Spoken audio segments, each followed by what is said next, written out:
If you've ever driven down the lakeshore, you've likely seen them, a panhandler coming up to your window, asking for some help, asking for a handout. Well, tonight, City News has learned that in the province of Ontario, over about the last decade, $4 million in fines have been handed out to those who call our streets their home by police for things like panhandling. Less than 1% can even afford to pay those fines, and it's costing our court system and taxpayers millions of dollars. It's not just counterproductive, it's cruel. It's unfair. It's morally repugnant. We should not be kicking people that are already down.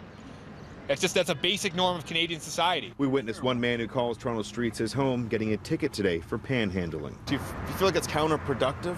It's part of an escalation measure. I can't speak to it though, guys. How many would you say you hand out? Is it a regular occurrence? No, it's by complaint, sir. By complaint? Yeah. People complain and then you have to come? Is that how it goes? I'm the enforcement car, yes sir, or enforcement officer. So if someone complains, then you guys come down. Is that how? Is that really? Can be part of it, yes sir. The ticket was for $65. The offense, soliciting a person in a vehicle on a roadway.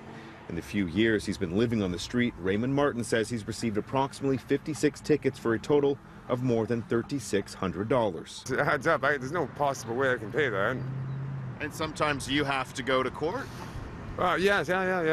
But the judge just drops it and dismisses it. Why tie up the legal system even more? In terms of court time alone, in terms of just court costs, enforcing the Safe Streets Act costs approximately, the province of Ontario, approximately $2 million per year. The charges can also come with a 6-month jail term in Ontario.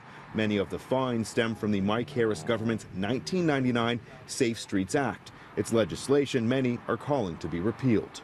Criminalizing people who are on the street by issuing tickets is not helping the situation, whether they're a victim of poverty or whether they're suffering from an addiction issue. We've had other clients with tickets totaling approximately $250,000. Daniel Cherubellini with the Fair Change Legal Clinic is preparing for a charter challenge against the Safe Streets Act, calling it unconstitutional. We've had one client, at least one client, that killed themselves because of the anxiety of the amount of tickets that they had. In a statement to City News, the Ministry of the Attorney General's office says keeping our streets safe and secure is a top priority for our government. The ministry is open to hearing from stakeholders about the impact of the Safe Streets Act and will make any decisions based on evidence.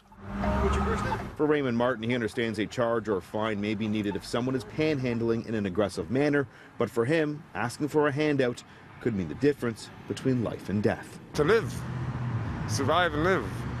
Day to day, I gotta eat. I just gotta live. I don't know what else to say.